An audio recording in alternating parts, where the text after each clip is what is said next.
Halo semuanya, welcome back to my YouTube channel. Jadi di video hari ini aku bakal ngewawancarain salah satu temanku yang sekarang berdomisili di negara yang dijuluki negara singa, yaitu Singapura. Nah, kita akan bahas bagaimana sih kebijakan-kebijakan yang dikeluarkan oleh pemerintahan di sana dan bagaimana pula respon masyarakat terhadap kebijakan-kebijakan tersebut. Buat kalian yang mau tahu lebih lanjut, keep on watching. Halo semuanya, kembali lagi sama aku Naomi. Jadi sekarang kita ada di segmen Ditanya Naomi lagi. Sekarang narasumber kita udah beda. Boleh memperkenalkan diri? Halo, Halo. nama aku Neta. Uh, aku seorang mahasiswa lagi kuliah di Singapura. Gimana nih Nat, kabar COVID di Singapura? Menurut aku sih masih bad. Masih Jadi bad. ya masih lumayan banyak menurut aku ya, karena setiap hari masih ada 300 kasus bertambah setiap harinya. Setiap hari. Jadi setiap jam 12 tuh di-update. Dan kemarin sih aku cek masih 330 berapa gitu. Jadi kalau sekarang total yang positif berapa di Singapura? Kalau nggak salah ya, kemarin 32.000.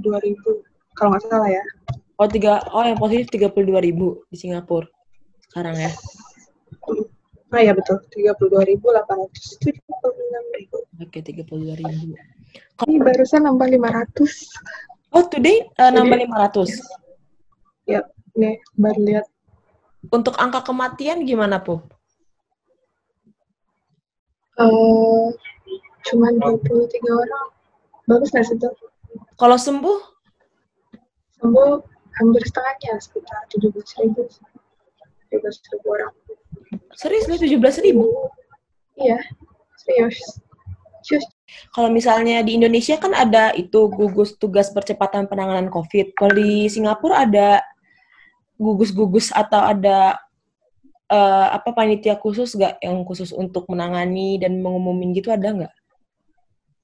Jadi di sini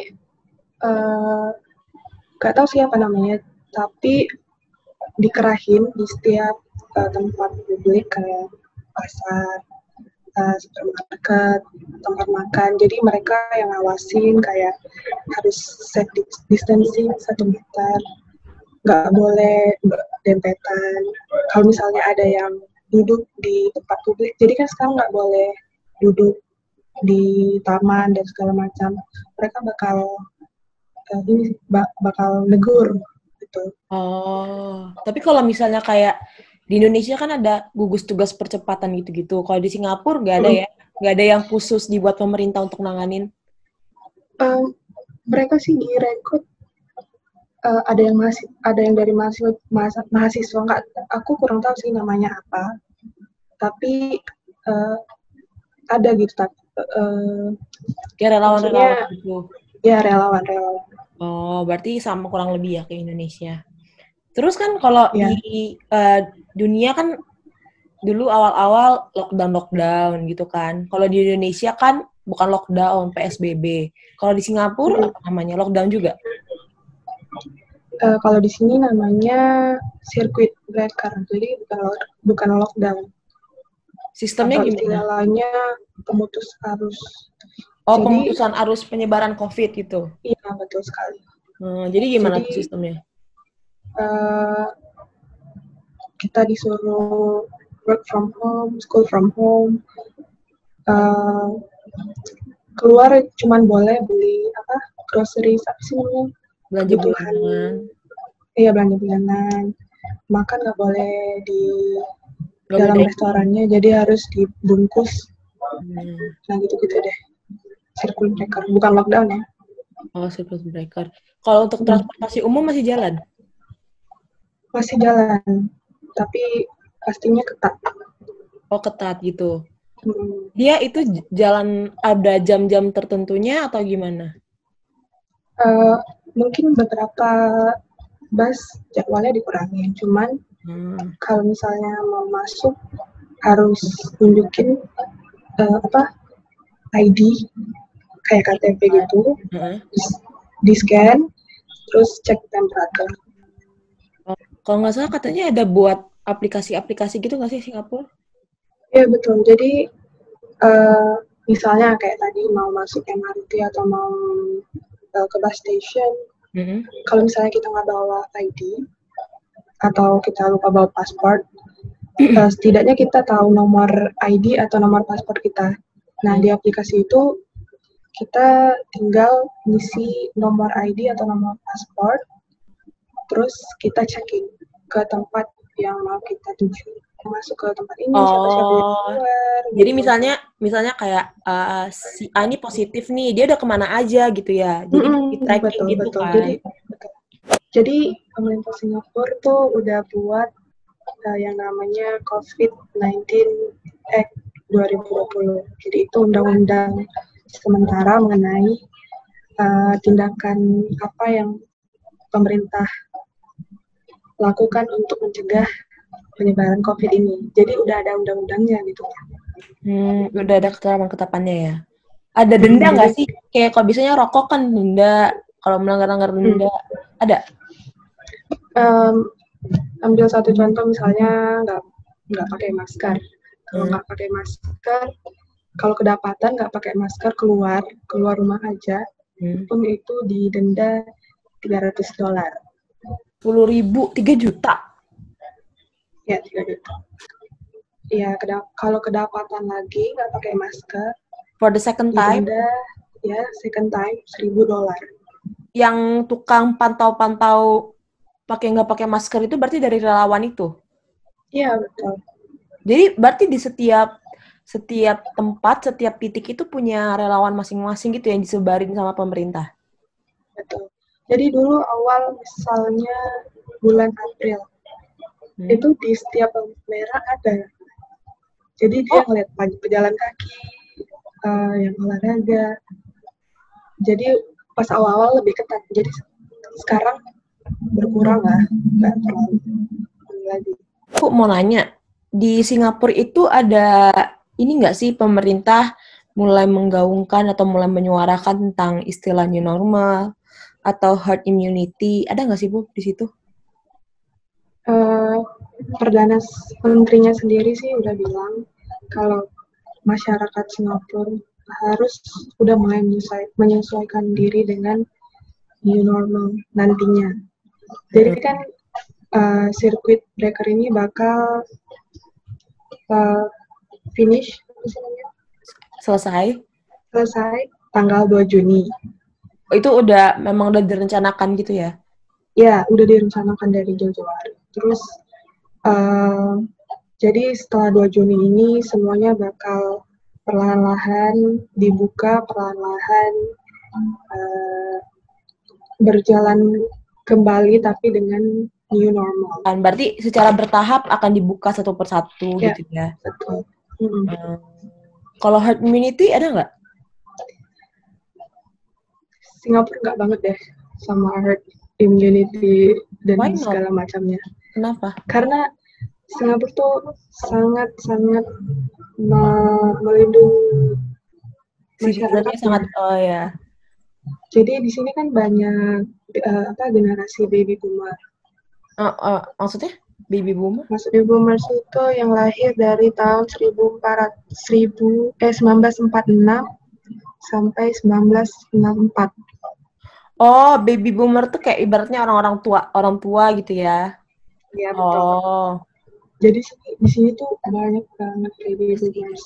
Kalau ngelakuin herd immunity itu sangat beresiko tinggi lah. Oh, takutnya populasi Singapura langsung turun drastis kan. Tapi kalau di Singapura fasilitas kesehatannya gimana? Memadai nggak sih? Krisis APD, krisis masker gitu-gitu? Di sini tuh nggak ada krisis APD, nggak ada krisis masker untuk healthcare ya. Benar-benar udah disiapin pemerintahnya. Kalau krisis masker untuk netizen awalnya sih agak langka, tapi untuk staf medis nggak ada. Masker yang dipakai sama masyarakat itu apakah surgical mask atau N95 atau masker kain? Untuk apa nih? untuk Eh, warga biasa? Siti- Pokoknya kain boleh, yang 3 layer itu boleh, Yang surgical mask gitu juga boleh? boleh, boleh. Soalnya kan kalau di Pokoknya, Indonesia, pokoknya, heeh, pokoknya ada yang menutupi mulut lah. untuk dokter-dokter dan tenaga kesehatan di sana gimana, Pup? Kalau di Indonesia kan pada protes gitu kan, kayak hashtag Indonesia terserah, dan udah mulai capek. Kalau di sana gimana? Apakah justru mereka dikasih privilege tertentu atau mereka dikasih, misalnya dikasih insentif yang lebih, Insentif. insentif yang lebih, atau mereka Kalau gimana? kalau tentang insentif aku kurang tahu ya. Cuman, cuman di sini tuh masih kekurangan tenaga medis. Hmm, Jadi mereka merekrut eh, orang-orang luar, terus di training jadi perawat. orang-orang luar Terus nih maksudnya, maksudnya yang bukan perawat, atau misalnya oh jadi backgroundnya rekrut, bukan perawat gitu. oh rekrut misalnya orang yang harusnya apa misalnya pekerja harian jadi dibuat Hmm. jadi untuk tenaga kesehatan dilatih gitu ya. Iya, betul. Pemerintahannya sendiri gitu kompak gak sih untuk fokus ke masalah kesehatan daripada masalah ekonomi? Kalau di Indonesia kan kesehatan, ekonomi, kesehatan, ekonomi. Hmm. Kalau di Singapura memang fokus ke kesehatan tok atau juga mikirin ekonominya kalau kau lihat? Pemerintahnya kompak dan konsisten.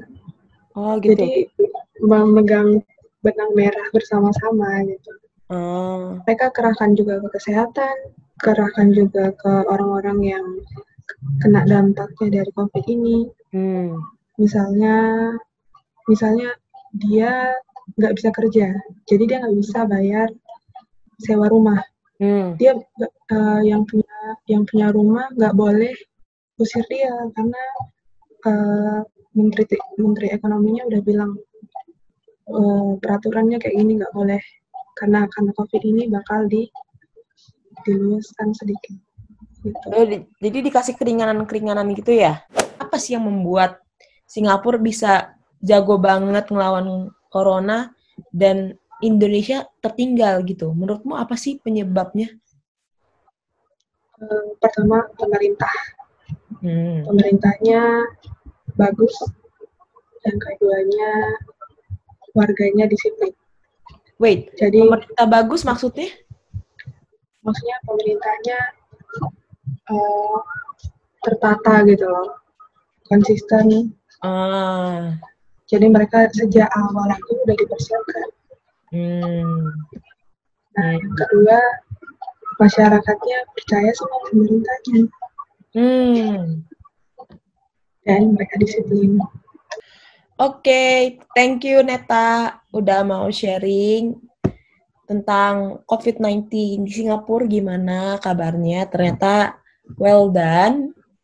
Semoga dengan adanya video ini yang lain juga bisa meniru lah ya ibaratnya biar lebih consider Lebih aware. ya, lebih aware dan lebih taat gitu.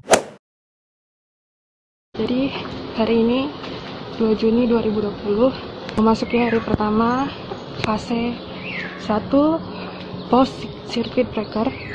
Jadi beberapa sekolah, beberapa perusahaan membolehkan karyawannya masuk kerja, tapi bagi yang benar-benar memerlukan untuk masuk ke kantor, mall masih sepi, masih banyak yang tutup.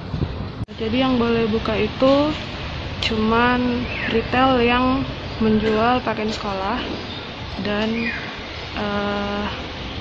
toko buku. Jadi hari ini 2 Juni 2020 ada 544 kasus baru COVID-19 di Singapura dan yang sembuh ada 22.466 orang. Angka kematiannya ada di 24. Beberapa servis seperti salon, servis motor, servis mobil, servis AC, toko buku, retail seragam sekolah, pet services, dan beberapa sekolah sudah diperbolehkan untuk dibuka. Beberapa perusahaan juga memperbolehkan karyawannya untuk masuk, tapi dengan syarat tertentu dan bagi yang benar-benar membutuhkan untuk pergi ke kantor.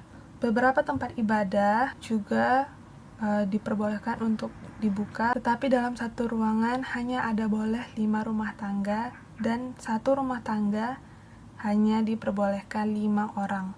Upacara keagamaan seperti pernikahan dan pemakaman hanya boleh dihadiri oleh 10 orang.